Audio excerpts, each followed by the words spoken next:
En el nombre del Padre, y del Hijo, y del Espíritu Santo. Amén.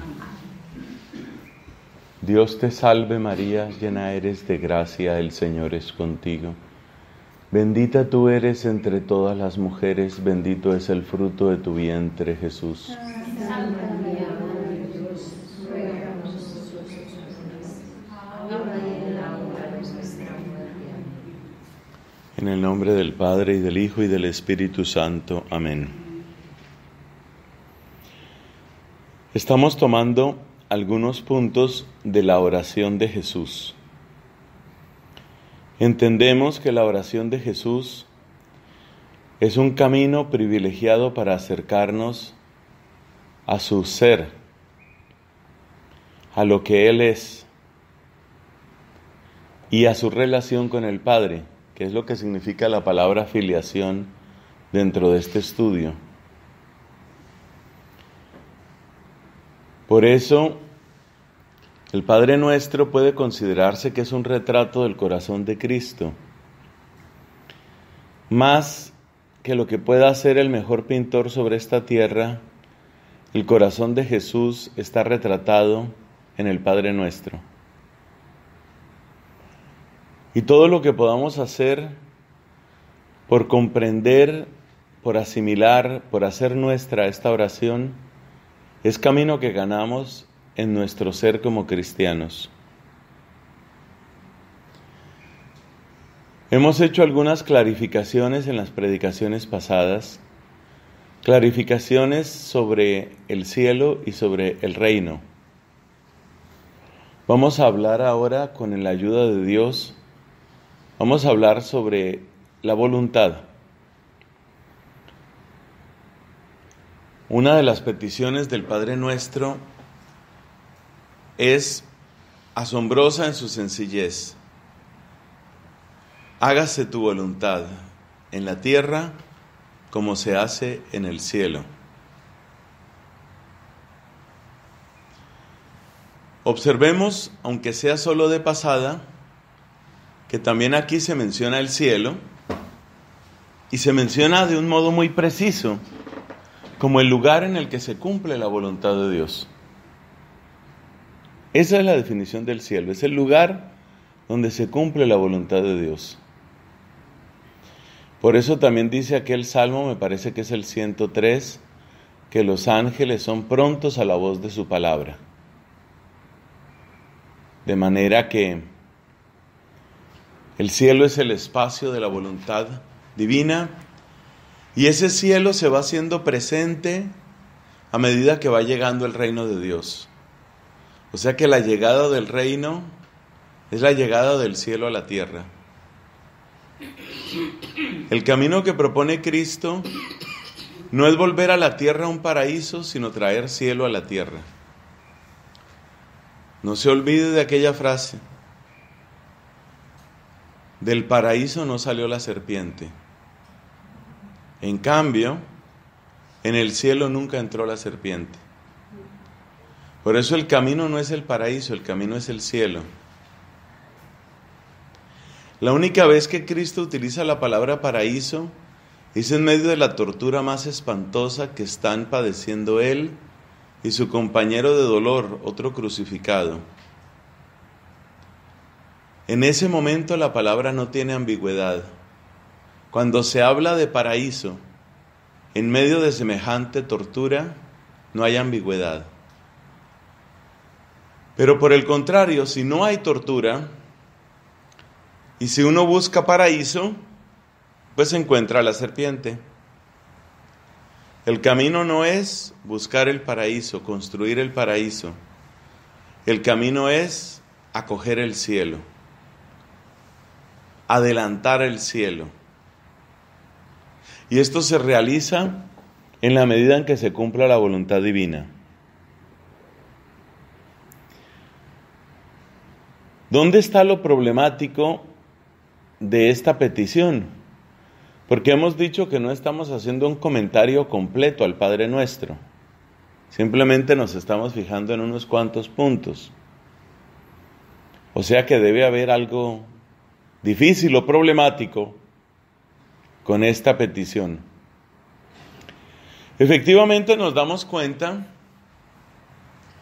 que hay un cierto problema, hay una cierta dificultad, es verdad. Sí hay una cierta dificultad. Una dificultad que tiene que ver con palabras como renuncia, mortificación, abnegación, obediencia y otras parecidas.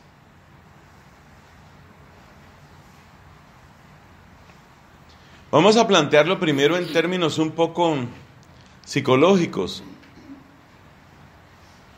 No es una especie de anulación del ser humano aquello de que se haga la voluntad de Dios. Con un tinte de irrespeto podríamos hacer esta pregunta. ¿No es eso anularme? Si yo quiero hacer lo mío, pero me veo obligado a hacer lo de otro, por ejemplo, lo de Dios, ¿no es esa una represión? ¿No es esa una imposición? Y todavía ampliando más la discusión, ¿no es eso la religión entera como una especie de imposición que anula al hombre? Fíjate que cuando hacíamos nuestro análisis de por qué muchos entienden mal el tema del reino de Dios, decíamos que ellos lo miran como esos juegos que hay en algunos parques, ¿no? Lo llaman sube y baja, lo llaman balancín. Una barra rígida o una tabla, se pone una persona a cada lado. Si esta sube, esta baja. Si esta baja, esta sube. Y así mira la gente la relación con Dios. A veces con un tono de cierta seriedad. He mencionado en varias predicaciones a un científico muy eminente de mi país, un investigador del cerebro que se ha establecido en Estados Unidos hace mucho tiempo. Es un hombre de apellido Ginás. Y este científico visita con alguna frecuencia a su país de origen, o sea, Colombia. No pierde oportunidad para decir que la Iglesia católica y que la religión nos tiene atrasados.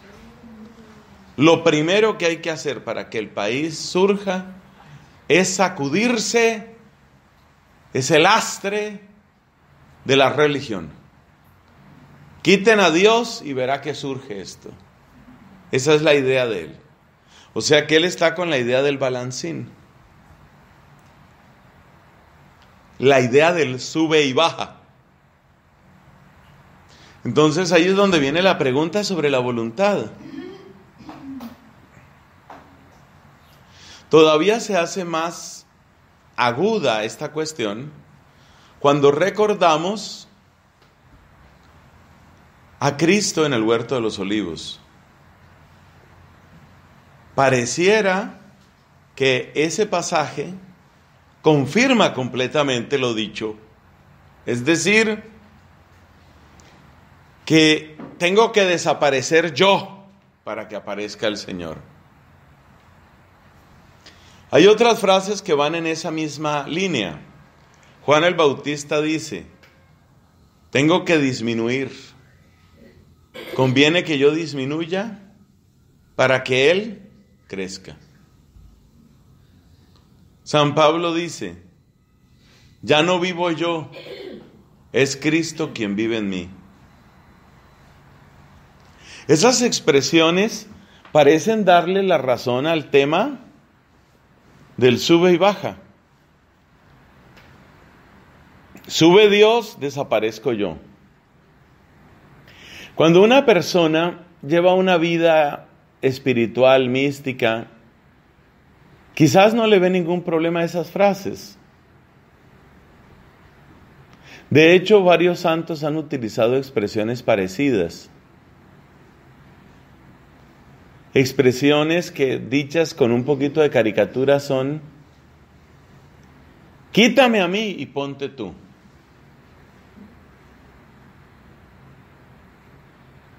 Entonces, ¿cuál será la manera correcta de entender aquello de la voluntad de Dios? ¿Cuál es el modo correcto de entenderlo? Un personaje tan sosegado, tan sabio como Santo Tomás de Aquino, trae una frase que yo creo que puede empezar a iluminarnos en esta discusión. Dice Santo Tomás, la gracia no anula la naturaleza. Efectivamente, el dador de la gracia, amor que nos redime y que nos transforma, y que habitando en nosotros nos hace semejantes al Padre, esa gracia proviene ¿de quién? De Dios. Y lo que yo soy por naturaleza, ¿de dónde proviene? De Dios. Dios creador me ha dado lo que yo soy. Dios redentor me da lo que yo seré. No puede haber oposición entre Dios creador y Dios redentor. Entonces nos damos cuenta que tiene que haber un modo distinto de entender esta frase, entender esta petición. ¿Qué es lo que quiere decir aquello de hágase tu voluntad en la tierra como se hace en el cielo? Hay otra frase del profeta Isaías que también muestra la distancia y casi la oposición que hay entre la voluntad divina y la voluntad humana.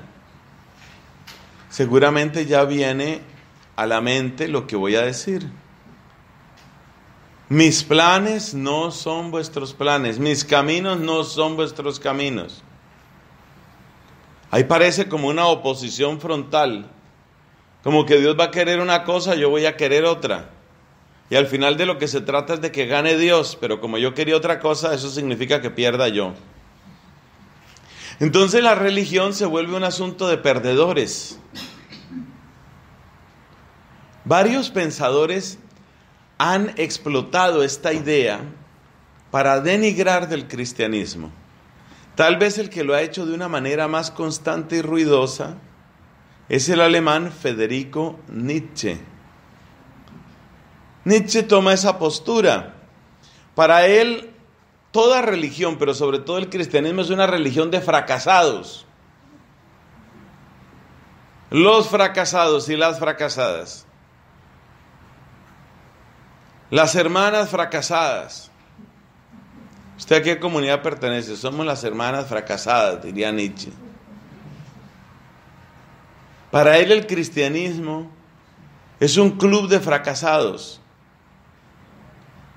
Porque si la única manera de que se cumpla la voluntad de Dios es que yo resulte perdiendo, entonces yo soy un fracaso. Fíjate que si hay entonces un problema, que esto no es tan fácil. Además, hay que darse cuenta que este no es un problema únicamente teórico, filosófico, teológico, sino que esto es lo que está viviendo muy buena parte de nuestra gente hoy. Muchas personas sienten que la religión es un estorbo.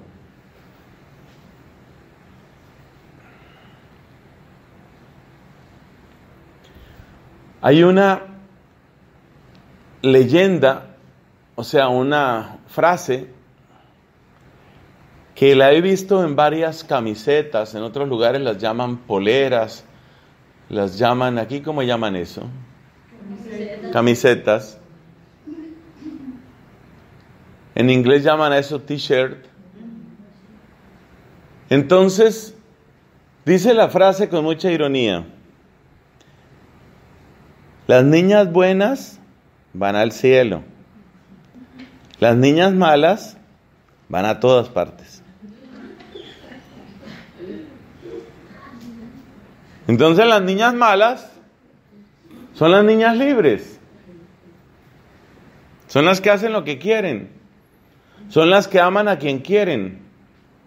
La religión es una restricción. La religión es una montaña de prohibiciones. Montaña de prohibiciones. Así es como suele verse la religión. Y por supuesto, muchos medios de comunicación amplifican ese mensaje, porque estamos en guerra, obviamente, y quieren a toda costa destruir la religión. Entonces, la mujer sin religión es una mujer libre que tiene sus aspiraciones profesionales, intelectuales, académicas, afectivas, sexuales, y hace como quiere. Ese es el mensaje de Nietzsche. Eso es lo que él llamaba el superhombre. El superhombre es el que no pide permiso a nadie, no tiene cadenas, no tiene restricciones, no está acomplejado, asustado, pidiendo permiso por todo. ¿Será que se puede? ¿Será que soy culpable? ¿Será que ya me equivoqué otra vez? Me equivoqué por mi culpa, por mi gran culpa. Entonces la religión aparece como una serie de prohibiciones, de cadenas. Pero por otro lado uno recuerda aquella frase tan hermosa de San Pablo: para ser libres nos liberó Cristo. Y uno recuerda la frase del mismo Cristo: la verdad os hará libres.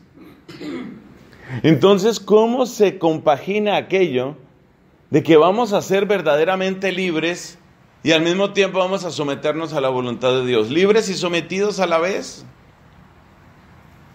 Las feministas la emprenden con un odio diabólico contra la Virgen, porque la Virgen tiene como lema de su vida: aquí está la esclava del Señor, hágase en mí según tu palabra. Ese es el lema de la Virgen. Esclava, la sierva, la sometida. Esta guerra lleva ya tiempos, por supuesto, pero se ha exacerbado hace por lo menos unos 250, si no 300 años. ¿Por qué? Porque fue entonces cuando empezó a hablarse de los librepensadores. Para muchos filósofos, solo se puede hacer filosofía si uno es ateo o por lo menos agnóstico. Entonces yo he publicado algunos cursos introductorios muy simples sobre filosofía, los he publicado en mi canal de YouTube. Y me acuerdo un señor que me escribe: el peor error, poner a un cura a enseñar filosofía. Porque según él, el cura no puede pensar, ya está vendido al sistema. ¿No ve que el cura tiene que pensar lo que le diga el Papa, lo que le diga el catecismo, lo que le diga el derecho canónico, lo que le digan los mandamientos? Usted no es libre para pensar, usted no piensa con su cabeza.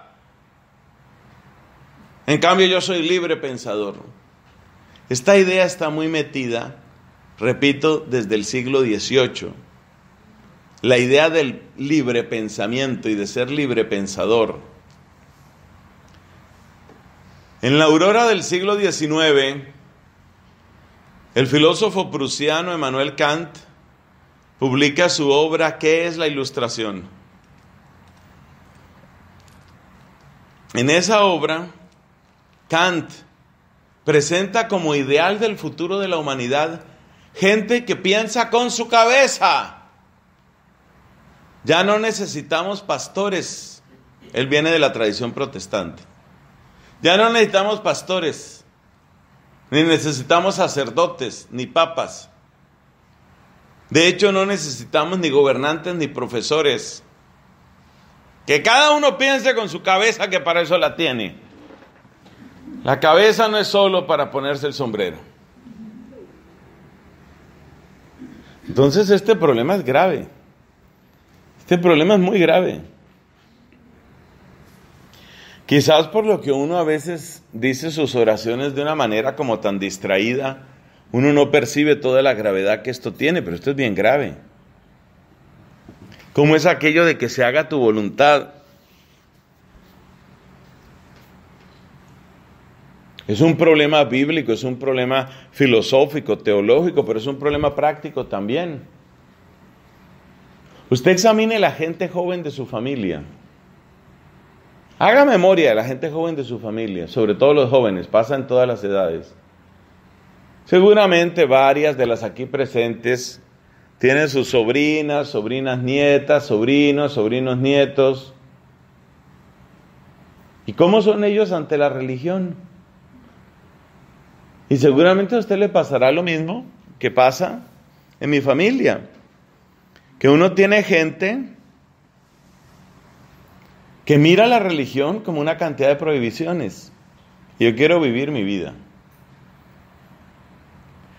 Y la manera como ellos resuelven el tema de la vocación religiosa y del signo profético y la vida contemplativa es: si a usted le hace feliz eso, allá usted. Si usted quiere allá encerrarse, limitarse, coaccionarse y vivir con calor todo el año, problema suyo. Eso fue lo que usted escogió, quédese entonces usted allá. Quédese allá. Así lo despachan a uno. Despachado el padre. Yo estudiaba física en la Universidad Nacional. Me iba bien, bendito Dios. Entro a la comunidad, yo me salí de mi carrera, entré a la comunidad. Una gran parte de mis compañeros fueron a visitarme al noviciado en la ciudad de Chiquinquirá, en Colombia. Fueron allá, me vieron, no digo yo con este hábito, porque en esa época era otro, que ya se acabó, este se está acabando. Y entonces fueron allá y me vieron. El antiguo estudiante de física, vamos a decir con poca humildad, el antiguo brillante estudiante de física, por ahí rezando rosarios. ¿Cuál es el comentario que hacen mis compañeros estudiantes de ciencia pura? Si a usted le hace feliz eso, quédese ahí. Quédese ahí. Creo que si yo les hubiera dicho: voy a poner un circo de pulgas, hubieran hecho la misma cara. Bueno, si eso le gusta a usted, suerte con esas pulgas.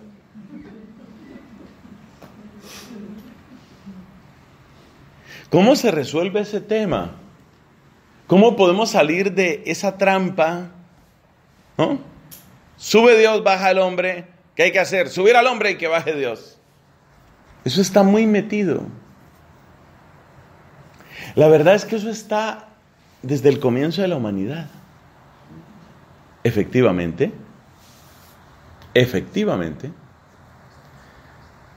Usted se da cuenta que la serpiente, cuando le habla a Eva, en el capítulo 3 del Génesis, plantea las cosas de esa manera. Si le vas a hacer caso a Dios, le vas a hacer caso a un egoísta y envidioso que sabe que si tú te comes esa fruta, tú vas a ser como él. O sea, lo que hace la serpiente es presentar el mandato divino como ¿qué? Como un bloqueo en la plenitud de la mujer. Y atención, que atacó primero a la mujer, porque en la mujer están las fuentes de la vida. Por eso ataca primero a la mujer. Entonces, fíjate cómo la serpiente plantea las cosas. O le haces caso a Dios, que es envidioso y no quiere tu felicidad, es egoísta y no quiere compartir lo suyo, o le haces caso a ese Dios, o buscas tu plenitud, encuentras tu sabiduría y disfrutas de este maravilloso alimento. O Dios o tú. El balancín. O Dios o tú. O sea que estamos frente a lo que hemos llamado en otras predicaciones. Ustedes lo pueden buscar en mi canal, por ejemplo, YouTube, más predicación sobre este tema específico. Estamos ante la gran mentira. Se llama así, la gran mentira. La gran mentira es la falsa alternativa que el demonio plantea. O le haces caso a Dios, o alcanzas tu plenitud. Porque si te comes la fruta, tú vas a ser una diosa. Y vas a disfrutar las delicias y vas a tener sabiduría. Come, es lo que has de hacer.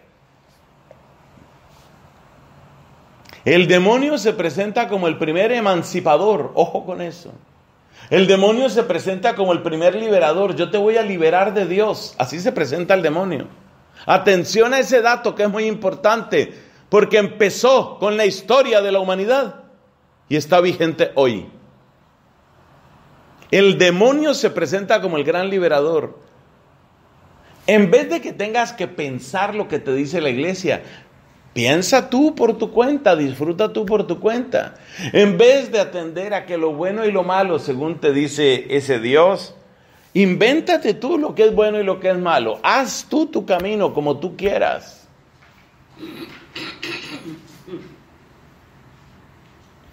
Por eso la gran mentira es una falsa alternativa. O sigues lo de Dios, o haces lo que tú quieras. O Dios o tú. Este tema es muy profundo entonces.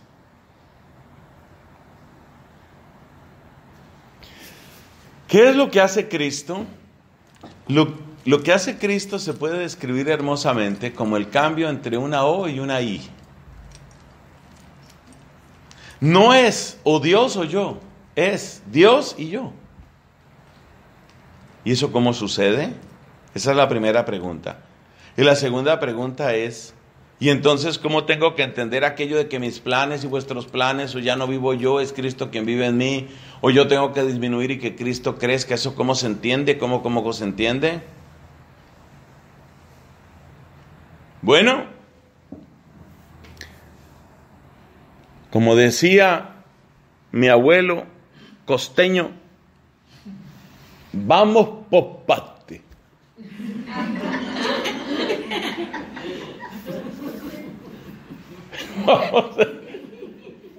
Vamos por partes. Lo primero es empezar con una imagen muy sencilla. Un hombre enfermo y un médico que le visita. El médico examina al enfermo y le dice una serie de preguntas. ¿Usted qué comió?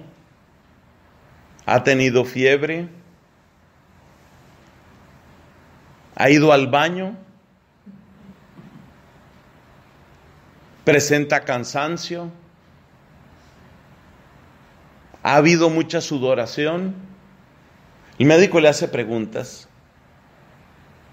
Con su sabiduría, el médico llega a una respuesta. Usted tiene la digestión demasiado lenta. ¿Usted lleva una vida sedentaria? La verdad sí.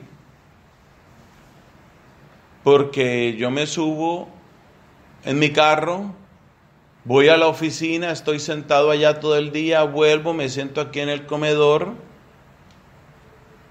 me como lo normal, mi medio pollo y me acuesto. Y al otro día lo mismo, pero voy cambiando. Usted lleva una vida demasiado sedentaria, demasiado. Además, usted está comiendo cosas que no le convienen.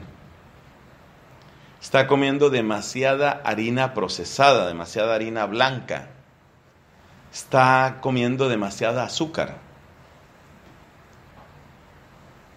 Realmente su organismo ya no puede procesar todo lo que usted le está metiendo. Su digestión se ha vuelto muy lenta. ¿Ha presentado estos y estos síntomas? Sí, doctor, eso tengo. Bueno, pues vamos a tener que tomar algunas medidas, dice el médico. En primer lugar, usted puede salir más temprano y puede irse caminando a su trabajo. Un poco pesado con este clima, doctor, pero se puede hacer. Yo puedo salir un poco más temprano. Tampoco es demasiado, son unas 12, 15 cuadras. Hágalo. Y devuélvase caminando. Y empieza a darle recomendaciones y prohibiciones. No puede seguir tomando tanta bebida azucarada. Usted no puede seguir en eso. ¿Cuánta gaseosa está tomando usted? Lo normal, 3, 4, 5 gaseosas al día. No puede seguir así. Usted tiene un problema de azúcar gravísimo.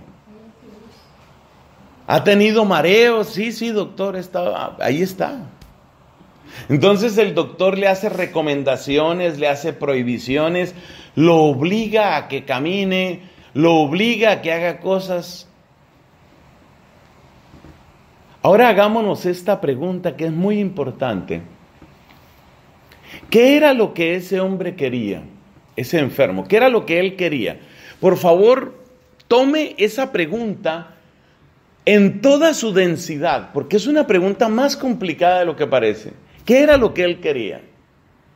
Y digo que es una pregunta densa, porque el querer humano no es algo simple. Resulta que usted quiere una cosa a un cierto nivel, pero a otro nivel más profundo quiere otra, y a otro nivel más profundo quiere otra. Entonces, cuando se pregunta por la voluntad humana, la que es complicada es la voluntad humana, no la voluntad divina. La complicación de este problema viene no de la voluntad divina, que es simplísima. Viene de la voluntad humana, que es complejísima. Y es complejísima porque el corazón humano es falso y enfermo. Jeremías 17. Nada más falso y enfermo que el corazón, ¿quién lo entenderá? Entonces, para sus cuentas y para quienes están tomando apuntes, creo que quedan unas 3 hermanas que toman apuntes. Esa frase es importante. La voluntad humana es simple. Es la voluntad divina es simple. Es la voluntad humana la que es compleja. Entonces, ¿qué es lo que quiere ese hombre? Pues lo que ese hombre quiere es tomarse 5 gaseosas al día. Lo que ese hombre quiere es seguir comiendo sus tortas de harina procesada en grandes cantidades. Chomp, chomp, chomp, chomp. Eso es lo que él quiere. Lo que él quiere es estar cómodo allá en su carro, cómodo en su oficina. Él quiere eso a un cierto nivel, pero a otro nivel más profundo, él quiere llevar una vida mejor, una vida saludable.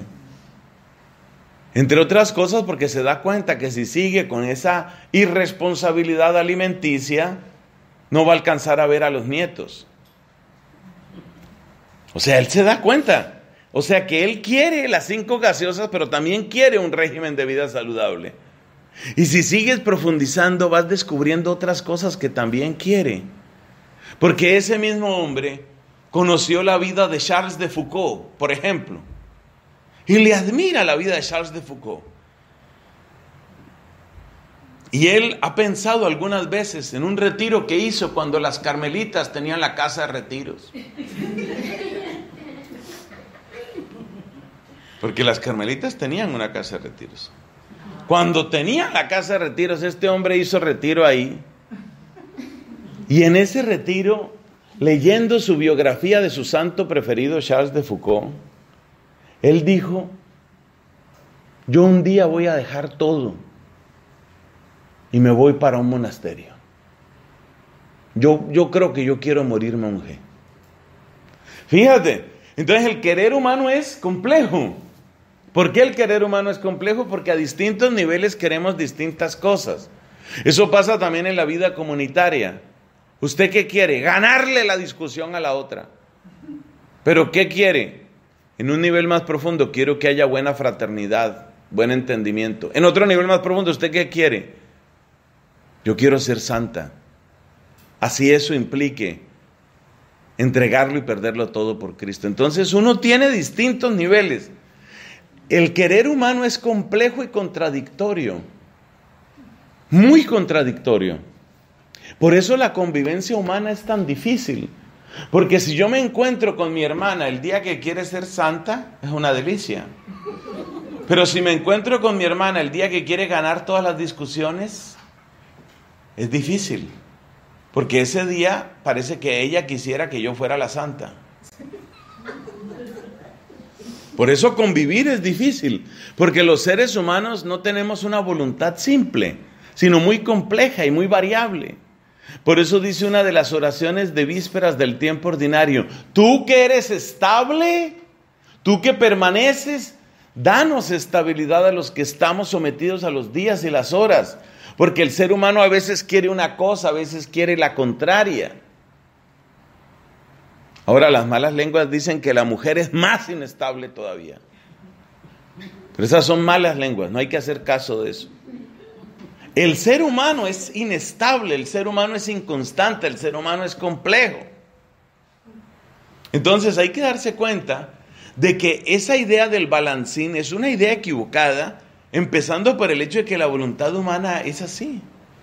Piense usted una persona que está en una crisis, por ejemplo, en su relación de pareja.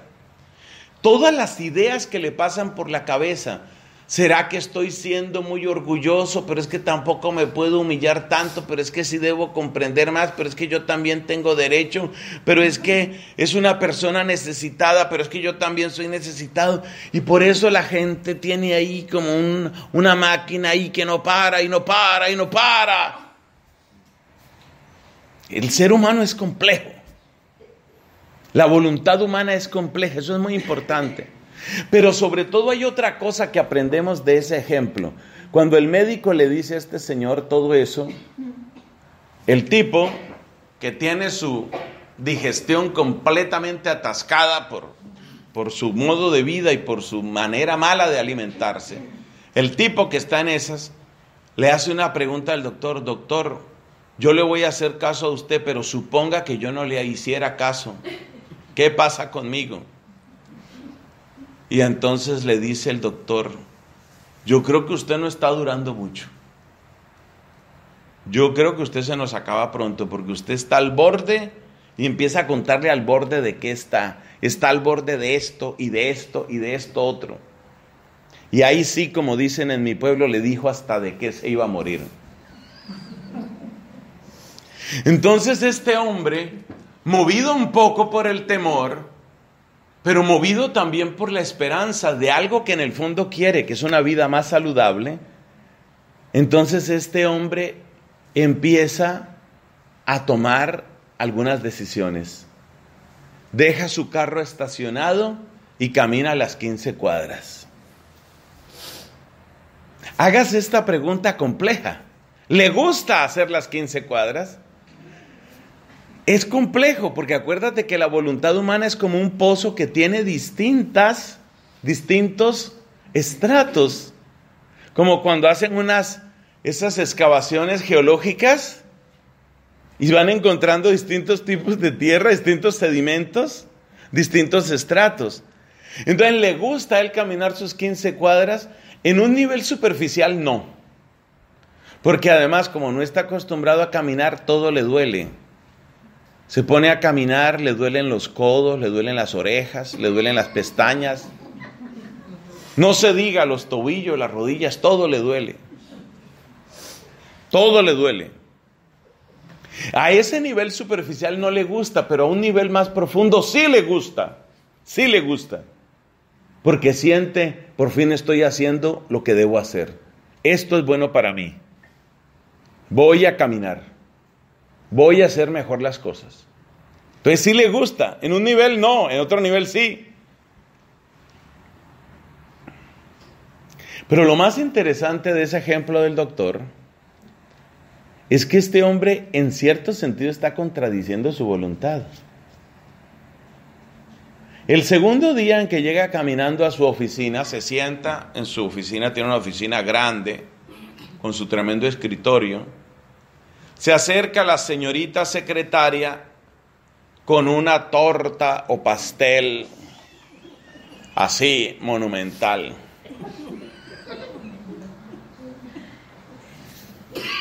Jefe, no se me olvidó su cumpleaños. Ahí está la torta. Esa es la de usted. Porque para el piso, para la oficina, tenemos otra más grande. Entonces mira esa tremenda torta. Y se presenta un fenómeno muy extraño. Y es que la torta empieza a hablar. Cómeme. Cómeme. Cómeme, le dice la torta.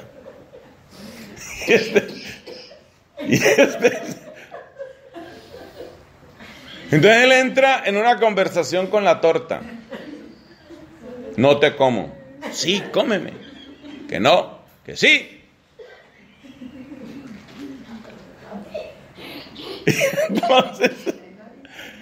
Y entonces, ¿qué le toca? Él dice, yo llevo apenas 2 días de lo que me dijo el doctor. Yo no me voy a comer esta torta. Hagámonos esta pregunta. ¿Él se está negando a sí mismo? Sí, en un cierto sentido. Recuerde siempre la complejidad de ese pozo. Es como una excavación. Usted sabe cómo hacen los edificios, que hacen primero ese hueco para explorar los tipos de suelo. Entonces así es el querer humano, es complejo. En un cierto nivel él se está negando a sí mismo, ¿se está negando? Pues claro. Porque si le preguntas al estómago, el estómago le dio un brinquito cuando vio la tremenda torta esa. Azúcar sobre azúcar, ay, la torta. Era una torta también hecha que acuérdese que hablaba. ¿Se está negando a sí mismo? Respuesta, sí, en un cierto nivel, en un cierto nivel. En un nivel se está negando, porque una parte de él, por decirlo de alguna manera, quisiera abalanzarse sobre la torta esa. Chomp, chomp, chomp, chomp. Y comérsela toda.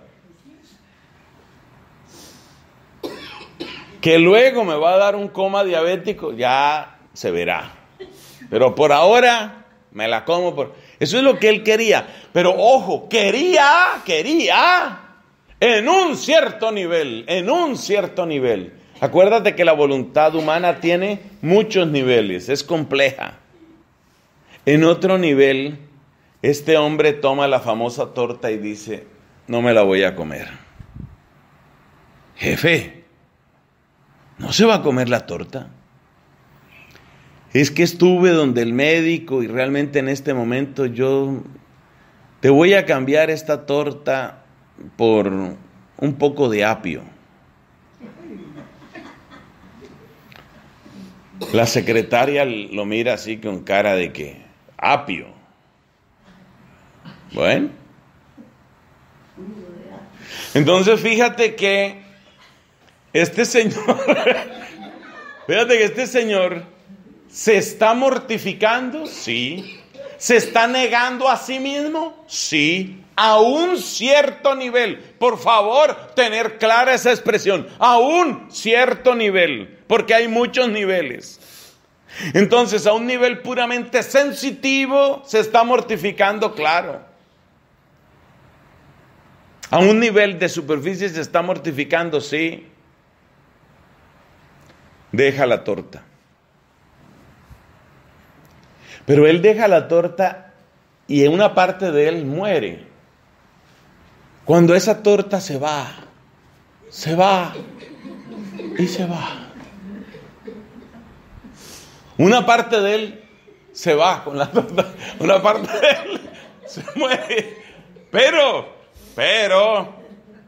otra parte de él siente alegría. vencí, hice lo que tenía que hacer. Eso está bien. Entonces, ¿se negó en un cierto nivel? Sí. En otro nivel no se negó, se afirmó. Se afirmó en una decisión que en el fondo le parece la mejor decisión. Por eso utilizamos tanto esa expresión, en el fondo. ¿Qué quiere decir en el fondo? Que uno tiene varios niveles. Entonces, todo el arte de este tema está en comprender eso, que la voluntad humana es muy compleja y que en unos niveles nos negamos, pero en otros niveles nos afirmamos. Y a medida que vamos creciendo en el Señor, va habiendo menos niveles y menos niveles. Qué cosa tan hermosa esa. Entonces, gente realmente santa tiene muy pocos niveles. Puede decirse que las renuncias le siguen costando trabajo, pero como que es menos, como que es tan evidente la victoria del bien que se logra, tan evidente, que la persona casi diríamos que no tiene dificultad.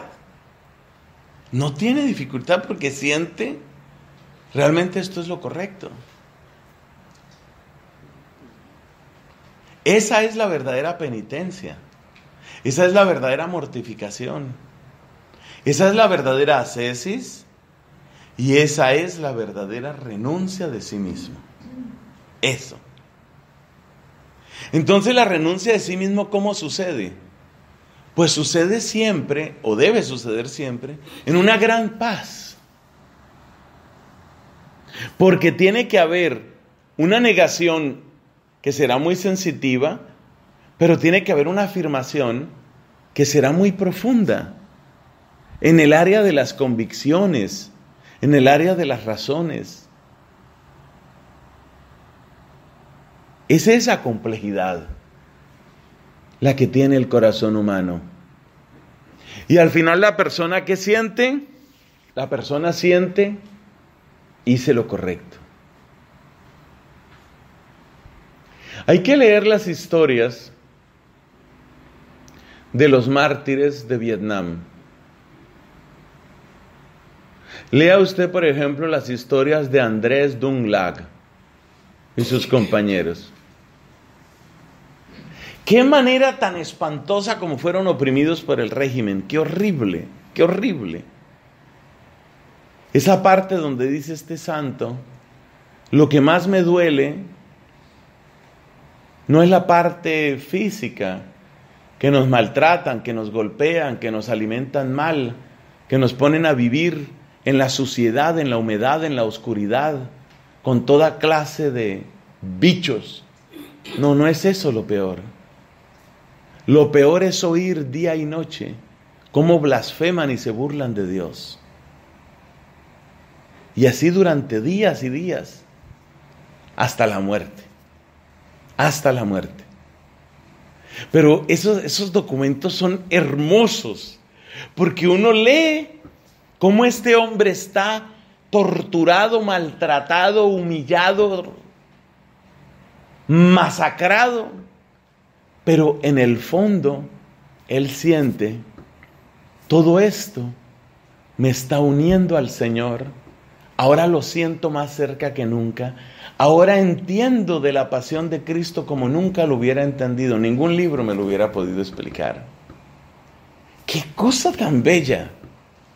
Entonces, la complejidad de la voluntad humana es la que nos sirve para entender este tema. Esa es la hermosura. Esa es la verdadera hermosura. Entonces, hágase tu voluntad, ¿qué quiere decir? Porque ese es nuestro tema. ¿Qué quiere decir hágase tu voluntad? Quiere decir la conquista de las áreas más profundas de mi vida. No es la destrucción de mi ser, como decía Nietzsche. No es la destrucción de mi ser. No se trata de que nosotros seamos Orden de los Frailes Fracasados, OFF. ¿Qué son los OFF? La Orden de Frailes Fracasados. ¿Y OMF qué es? Orden de Madres Fracasadas. No, no se trata de eso. No es un fracaso. ¿Hay dolor? Sí. ¿Hay renuncia? Sí. ¿Hay penitencia? Sí. Pero hay otros niveles. Y lo que gano es mucho más.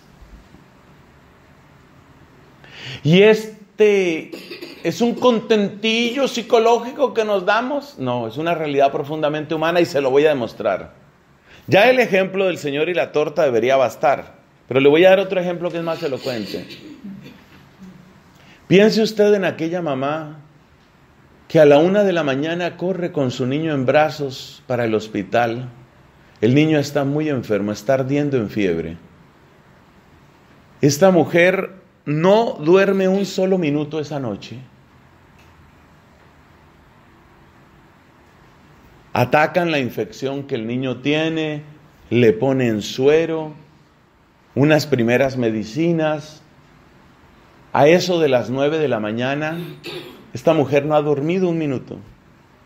A eso de las 9 de la mañana, el niño se despierta, sonríe, ya su piel tiene otro color, abraza a la mamá, ya habla, es que ya casi no hablaba, estaba tan mal que casi no hablaba, ya habla.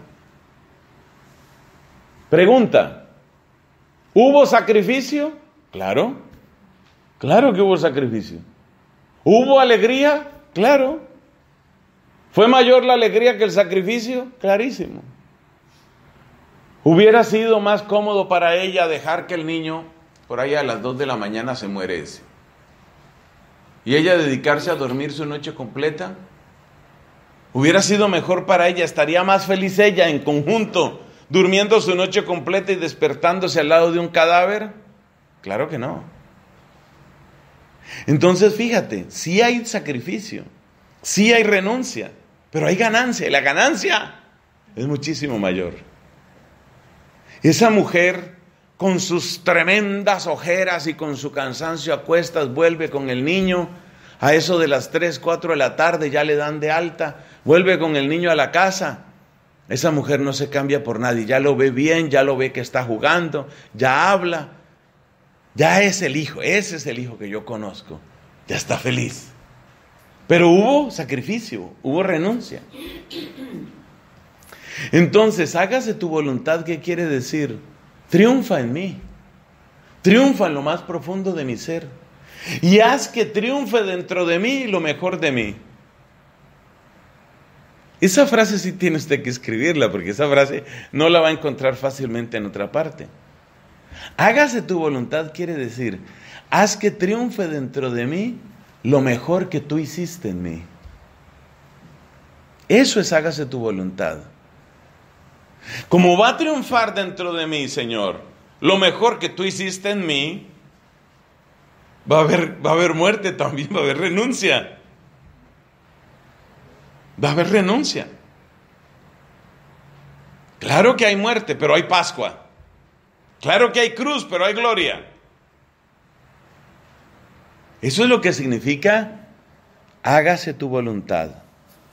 Hágase tu voluntad es triunfa en mí con lo mejor que tú hiciste en mí. Entonces yo no soy simplemente un comedor de tortas, no. Soy también un ciudadano responsable, dice el Señor de esa historia. Soy también un esposo y padre de familia que quiere darle lo mejor a sus hijos. Y soy también un hombre de fe que sueño, tal vez un día me voy de monje. Todo eso soy yo. Entonces, ¿por qué parece tan convincente la retórica de un Nietzsche, por ejemplo? ¿Por qué parece tan convincente? Parece convincente porque él se queda en el nivel de la superficie, del sacrificio como está en la superficie. Según ese sacrificio superficial, aquella mujer de la historia lo que ha debido hacer es ¿qué? Dormir su noche completa, ponerse unos tapones en los oídos para cuando el niño empiece a gritar en los estertores de la agonía, ponerse unos tapones en los oídos, dormir su noche completa y despertarse al lado de un cadáver frío. Esa es la comodidad que quiere Nietzsche. Que yo imponga lo mío, pero lo mío desde la superficie. Si yo miro lo mío en toda su profundidad, me doy cuenta que yo no solo soy un comedor de tortas o un dormilón. Esa mujer dice, es verdad que a mí me gusta dormir, es de las cosas que más me gusta, pero mucho más que dormir, qué alegría ver otra vez a mi hijo, lleno de salud, lleno de color, lleno de vida, qué alegría, ¿ve? Entonces, la retórica de Nietzsche parece convincente, porque él se queda en la superficie, como quien dice, no te sacrifiques nunca, cosa que es estúpida y es loca. Todo el mundo tiene que hacer sacrificios. Unos los hacen en honor del mundo o del diablo o de la carne, otros los hacen en honor de Cristo, del Evangelio y de sus hermanos. Todos hacemos sacrificios, todos.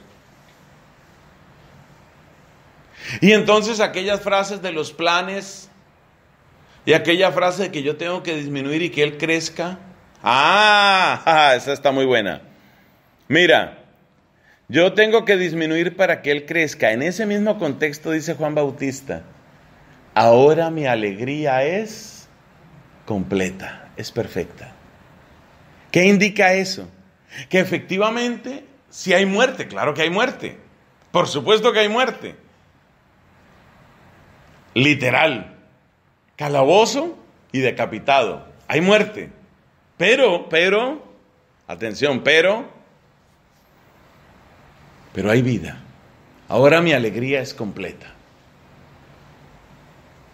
Dice San Pablo, vivo yo, pero no soy yo, es Cristo quien vive en mí. ¿Miraba Pablo eso como una pérdida? Oigamos lo que dice el mismo apóstol. Todo lo considero pérdida, ¿con tal de qué? De ganar. O sea, ahí está la complejidad de la voluntad humana. En un cierto sentido es pérdida, claro. Todo tiene su respectiva pérdida. Todo tiene su pérdida. Tiene su ganancia. Si yo estoy en estos días aquí, por ejemplo, ¿estoy perdiendo o estoy ganando? Ambas cosas. Yo siento que estoy ganando mucho más de lo que pierdo. Pero tiene un grado de pérdida, todo tiene un grado de pérdida. De hecho, la vida es siempre elegir, y elegir significa perder un camino para ganar otro. Siempre es así. Esto no es ciencia de cohetes. Esto es la vida. Y la vida incluye esta complejidad. Lo que sucede es que a medida que Dios va reinando en nosotros, cada vez más y cada vez más y cada vez más, esa profundidad se simplifica. ¿Qué significa que se simplifica? Significa que cada vez hay menos debate interior. ¿Por qué? Porque cada vez hay más claridad y más claridad sobre el bien inmenso. Es muy interesante en el huerto de Getsemaní que vemos a Cristo morir, pero no vemos a Cristo dudar. Ojo con ese detalle, muy importante. Es muy distinto que estaba muriendo, en el plano sensitivo estaba muriendo. Triste está mi alma hasta la muerte, dice. Está muriendo, su cuerpo ya adelanta la muerte con un sudor de sangre. Estaba muriendo, claro que sí, pero no estaba dudando. Porque su corazón tenía la máxima simplicidad. La máxima simplicidad. No cabe pensar un corazón más sencillo que el de Cristo. Y en la medida en que nosotros vamos entrando en el discipulado de Cristo, vamos siendo discípulos del Señor, también nosotros nos vamos simplificando. Esto explica varias cosas. Por ejemplo, explica lo que se ha dicho de varios santos. Presentaba un vigor inexplicable. Refiriéndonos a la patrona de este hermoso lugar, que puedo decir que ya me cae bien. Fíjate que una de las cosas que se dice de Teresa de Jesús es eso, tenía un vigor inexplicable. Cuando tú te pones a ver lo que esta mujer hizo en el curso de pocos años, porque su conversión, digamos en serio, fue relativamente tardía, cuando te pones a ver lo que ella hizo, tú dices, pero ¿cómo pudo hacer todo eso? Vigor inexplicable. ¿Te acuerdas de este gran misionero, patrono de las misiones, San Francisco Javier, el jesuita? Mira el recorrido que hace ese hombre. Es que sale de Europa, le da la vuelta a África por debajo, luego sube hasta llegar a la India, luego llega por el sudeste asiático hasta China y Japón. Y ese no andaba en Copa Airlines.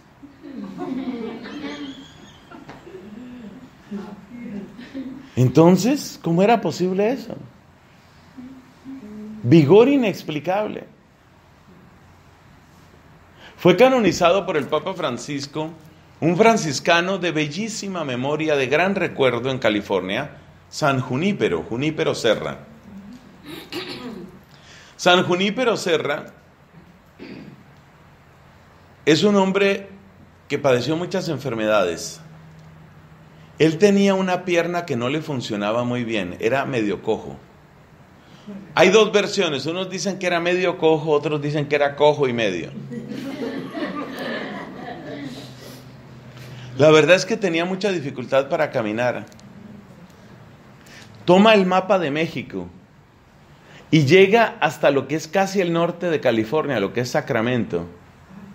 Son miles, ¿me estás oyendo? Miles de kilómetros que fueron recorridos por un cojo, fundando ciudades. Y mientras fundaba, evangelizando, recibiendo oposición, enfermo y mal alimentado, en tierras hostiles y sin conocer los idiomas. Ese fue San Junípero Serra. ¿Cómo puede una persona eso? O sea, ¿cómo puede recorrer? ¿Tú sabes lo que son miles de kilómetros? La distancia que recorrió Junípero Serra es bastante semejante a la distancia que hay entre mi ciudad, Bogotá, y Santo Domingo aquí en República. Esas fueron las distancias en las que él se movió. Y este hombre casi no le funcionaba la pierna. ¿Cómo puede ser eso? Respuesta. Se llama un vigor sobrenatural. ¿Y dónde viene ese vigor? Es sobrenatural, pero también es natural. ¿Por qué? Porque es que la mayor parte de nuestra energía la desgastamos en el conflicto con nosotros mismos o en el conflicto con otras personas. ¿Qué es la duda? La duda es un conflicto dentro de ti. ¿Será que hago o que no hago? Pero si hago caso en esto, ahora me van a considerar la tonta y me ponen en todo. No me suena. Pero si no hago, me van a considerar la rebelde. Entonces, ¿qué quiero ser? ¿La tonta o la rebelde? Entonces, ¿la duda qué es? La duda es el desgaste interno de energía de la persona que está haciendo fuerza hacia un lado y hacia el otro.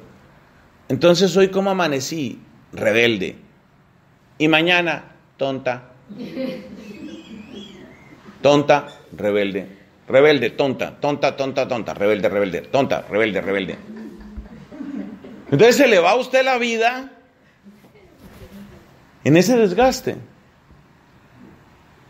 ¿Qué pasa cuando una persona no se desgasta interiormente? ¿Qué pasa cuando una persona simplifica su vida? La simplicidad de la vida son los votos. La obediencia es lo que más simplifica la vida. La virginidad simplifica la vida extraordinariamente.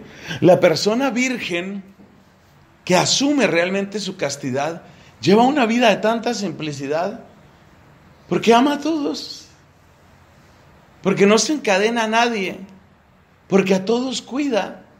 pero de nadie depende. Es una persona tan libre, tan libre. Es una hermosura. Pero claro, llegar a esa paz, llegar a esa madurez, toma tiempo. Muchas veces uno tiene su pasado, sus pecados, todo eso. Pero si lo piensas bien, los votos son una simplicidad enorme.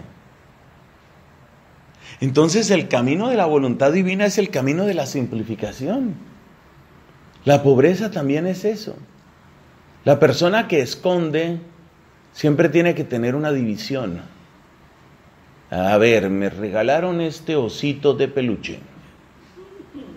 ¿Dónde pongo el osito de peluche? Que nadie sepa que existe mi osito. Mi oso es mío. Entonces sienta al oso en la cama. ¿Usted de quién es, oso? Tuyo.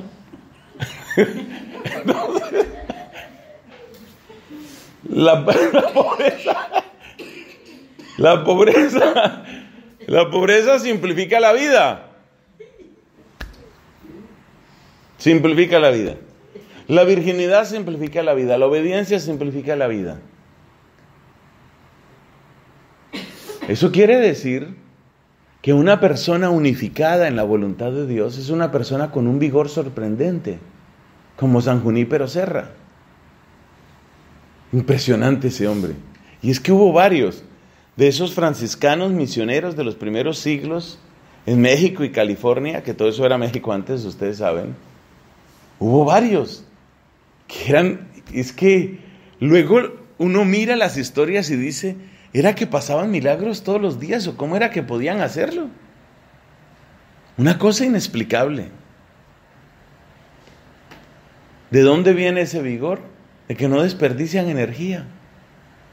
Si usted deja de desperdiciar energía en fantasías, en resentimientos, en dudas, en rencillas, de repente usted descubre que tiene unos pozos de energía inagotables.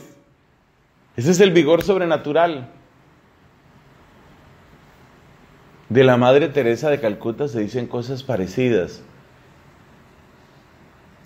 Este obispo santo, Toribio de Mogrovejo, primer obispo de la América hispana,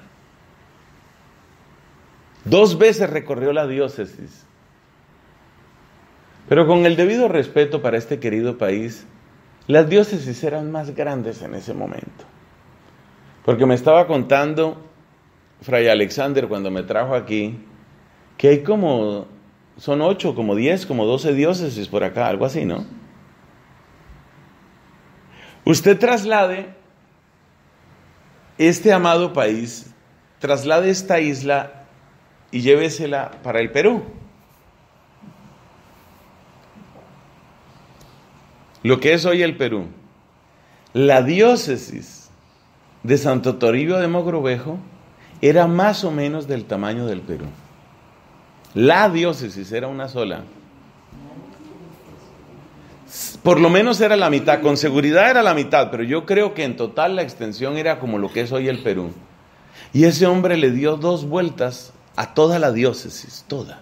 Donde había un centro de evangelización, por ahí pasaba Santo Toribio. ¿Cómo pudo hacerlo? Es absolutamente impresionante. Estaba tan cerca de sus ovejas, como diría el Papa Francisco, con olor a oveja. Estaba tan cerca de sus ovejas que la gente más bien se quejaba era de que no lo encontraban nunca en Lima, porque estaba viajando, estaba recorriendo. Y le dio 2 veces la vuelta a toda la diócesis. Santo Toribio de Mogrovejo. ¿Por qué tienen ese vigor sobrenatural esas personas? No son Superman, ni tampoco la Mujer Maravilla. ¿Quiénes son ellos y ellas? Son personas que se han simplificado.